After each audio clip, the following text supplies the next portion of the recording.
Now, at any time during the week, you can email me, chris.benson@drystoneradio.com. I'd love to hear from you. Maybe there's a song that you'd like to hear in future weeks on the radio version. Or if you've got any comments about anything that you've heard, do get in touch and I'll read them out next week. So that's chris.benson@drystoneradio.com.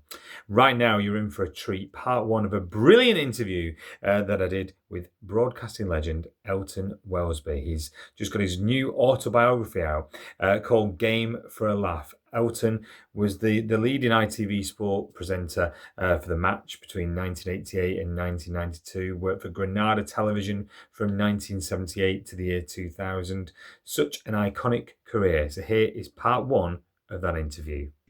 So right now on Dry Stone Radio, when I was growing up in Granada land, I had two idols really, people that I wanted to be. The late great Tony Wilson and the other Oh yeah, person is on the phone right now. It's Elton Welsby. Elton, a very good evening to you. Chris, I'm flattered to be mentioned in the same sentence as the late great Anthony H. Wilson. Oh, Uh, you were, but growing up, I think it was because great friend of mine oh. at the time. Yeah, I mean, Granada, we were genuinely spoilt, and don't get me started on what regional TV is like now, but we were spoilt with the budget that Granada had, and before things changed with ITV. I mean, we'll talk about Granada in just a moment, yeah. but one of the things that I was watching recently, though, and just to throw a curveball in, is there was a clip that surfaced on YouTube of you hosting the opening ceremony for the Seoul Olympics during Channel 4's coverage. What was that like? So real. We, strange enough, a lot of people, most people, in fact, thought that we'd actually gone to Seoul. Well, we were based at the studio in London, at the Thames studio in London. But they decked it out in a very oriental kind of way, and it made it look as if we were actually in Seoul, and we weren't. We were in London, not far from Euston Station. It was a random. You had Barry Norman as one of the presenters from memory, didn't you? It was. How did you negotiate though with the BBC, like to make sure that you weren't showing the same sports? I mean, did you get much say into what sports, ITV and Channel 4 followed? How did that work? Well, we did show the same sport at the same time as the BBC. I was doing the through the night version, which was I was on pretty much 12:30 till 8 o'clock in the morning. Um, so all the sports, certainly the blue ribbon events that went on throughout the night, we'd cut to them, and so would the Beeb at the same time. Although I have no idea about the Beeb's coverage, I don't even know who was my opposite number, if you like, at the BBC. Because I was flying solo with a great panel of guests in the studio, and we were totally unaware of what the BBC might be doing. But I know for a fact that for those who did watch throughout the night, they chose us because we had a star-studded panel. And we didn't take it all that too seriously, to be truthful. We were there to have. I think the producers decided that they wanted something a bit more off the cuff, a bit more light-hearted, at 3 o'clock, 4 o'clock in the morning. Um, Rather than your typical BBC presentation, well, now we go over to the show jumping. We say, hey, Harvey, we've got show. Harvey Smith would be with me, for example. And I said, Harvey, we're going over the show jumping now. What do you think? We'll see. Happen, very blunt Yorkshireman. So, but we had a real good laugh. We really did. It was a shame when like you say, ITV didn't go for the coverage after that, and I think it was a shame really because I It think was I the did. last time ITV did the Olympics. It Yeah, was, yeah. yeah. And the clip that '88. it was 88. And the clip where you're doing the opening ceremony, I mean, as well as keeping the viewers interested and with all the ad breaks, you really, I thought the professionalism when the way you got them to come back and the kind of the jumping from it, honestly, I thought it was excellent The coverage. start, the book starts was really when I started my journalistic career, which was in 1970 at a newspaper called the Liverpool Weekly News. From there, I went to Radio City, and from Radio City to Granada, and then as well as working for Granada, I was snapped up by the ITV network to do the results service in '86, which led to the match in '88. So the book covers all of that and And, more. and obviously, Radio City, you were joining Radio City at a time where commercial radio was in its infancy as well. What was that I like? think there were only two other commercial radio stations on the air before us. One would it be Capital? Would it be in I think London? you're right. I think that started And 73, I think. and Yeah. also Piccadilly Radio in Manchester. They were slightly ahead of us, but we came along in October 1974. October the 21st, to be absolutely precise. That was the first day of Radio City being on air, and I was doing within the news bulletins. I'd do a sports update, and that was my first time on radio. Yeah. And you was doing, like you say, sports reporting and commentary work for them. Was it just kind of was it across the divisions that the commentary focused on? Was it kind of all the Merseyside teams? Well, not really. Everton weren't having a particularly good. Everton weren't having a particularly good time from 1974 for the time I was at Radio City, for the period I was at Radio City, which was 3.5 years.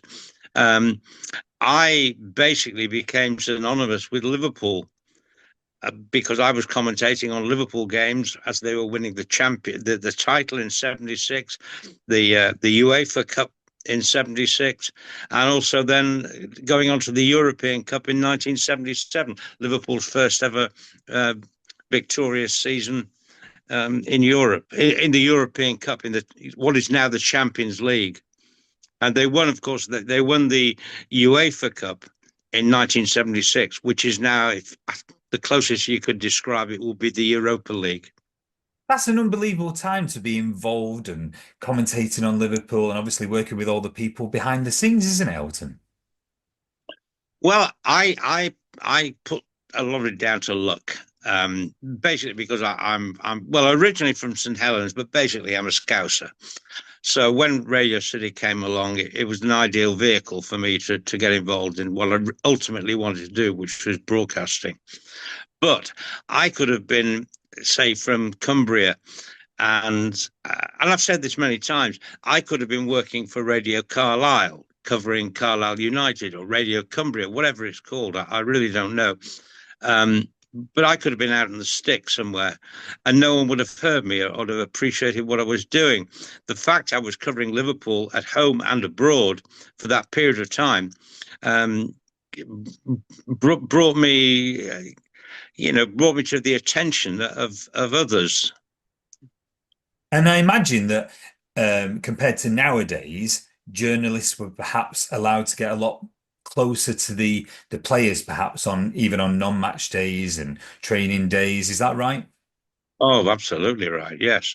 I mean, there were no mobile phones in those days. So if I need to ring a player, for an interview for Radio City, I just ring that player at home, on his landline, and just say, oh, or have I come to Melwood tomorrow and do an interview after training? Yeah, sure, El, no problem. we were all mates. I used to travel on the team coach. He used to fly with the team when they were going into games in Europe, just with them all the time. It was remarkable.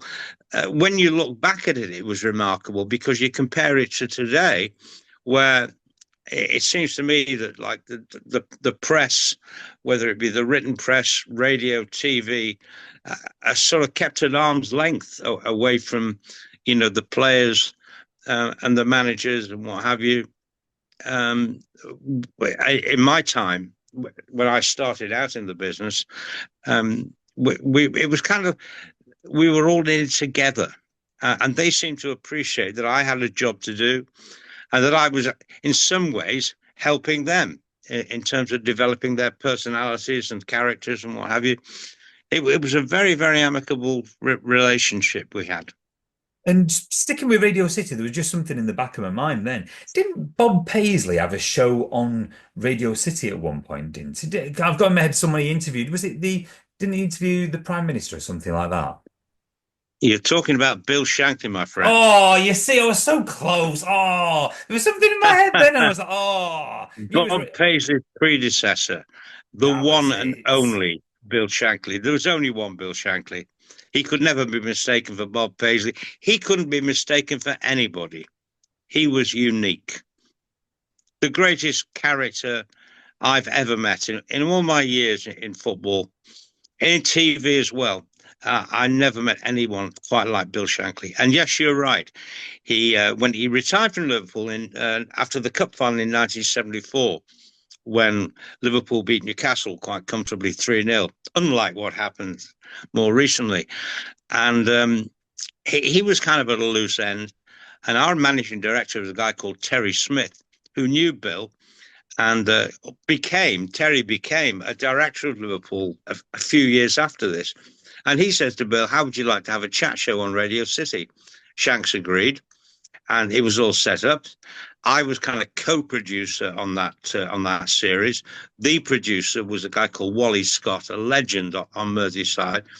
And Bill's very first guest was Harold Wilson when he was Prime Minister. It was uncanny. It was absolutely, it was unreal. You tell people that now and they sort of dismiss it as fantasy, but it happens. I've actually, in my phone, I have a photograph of the two of them sat in the studio in Stanley Street in Liverpool with Wilson with his pipe in his mouth, a pint of bitter on the table, talking to Bill Shankly. I'll tell you, one of the questions Bill put to Wilson was he said, I'll lapse into a couple of impressions here. Harold, because they got on first name terms. When he first sat down, the first question, Bill said, Prime Minister, and Shanks said, call me Bill, call me Harold. Now, Harold, who was the very first socialist? And Wilson sort of goes, would you be talking about Ramsay MacDonald, Bill? No, Jesus Christ. It was radio gold. It was absolutely. I would love it if that turned up one day. That'd be amazing if it turned up one day, wouldn't it? It really would. So was it hard to, obviously with the Radio City experience, was it hard to jump to Granada? Because I think you started as a researcher, didn't you, on kickoff and the kickoff match? Yeah. But obviously then, sure. What was that like to transition to Granada in '78? Well, I never held a microphone or saw a camera for 6 months. And to be truthful, if during that time someone had said, right, you can just go back and pick up where you left off at Radio City, I probably would have done, because I found it a bit disheartening the first 6 months. But it was all part of the training process, which I didn't fully appreciate at the time. But when I was let loose, I had enough experience behind the scenes to know exactly what was required when you were, say, sat at a desk with a camera pointed at you, and you had to speak and deliver whatever information you happened to have at the time. What was the typical weekend like? Because obviously there was the Friday kind of the magazine show, and then it was either Saturday night or Sunday afternoon, depending on when the rights were at the time. Did you watch the kind of the live feed of the games? Did you watch the highlights after they were done to kind of get an idea of what had happened? What did your weekend look like? Well, once I'd become established on screen, 1979. Then we do the kickoff, the regional magazine show, previewing the weekend's football on a Friday night between 6:30 and 7. And then on Saturday, we go to we'd have a highlights program on the Sunday. So we go to whichever match was our main game on the Saturday. obviously record that, do the after-match interviews, and then about half an hour later do a load of links into the other two games that which select from the other ITV regions, i.e. it could have been a London game where Brian Moore would be commentating, a Midlands game where Hugh Johns would be commentating, a Yorkshire game, for example, where John Helm would be commentating, or Tyne Tees, where Roger Thames would be commentating. So we pick the two best games out of all the other ITV regions. And so we go into our highlights program called the Kickoff Match on a Sunday afternoon, all pre-recorded on the Saturday, with our main game, usually from either Goodison, Anfield, Main Road, or Old Trafford. Usually, not always, followed by the pick of the games from London, the Midlands, Yorkshire, or Tyne Tees. So there'd be three programs, highlights of three programs, three matches, should I say, on the Sunday afternoon.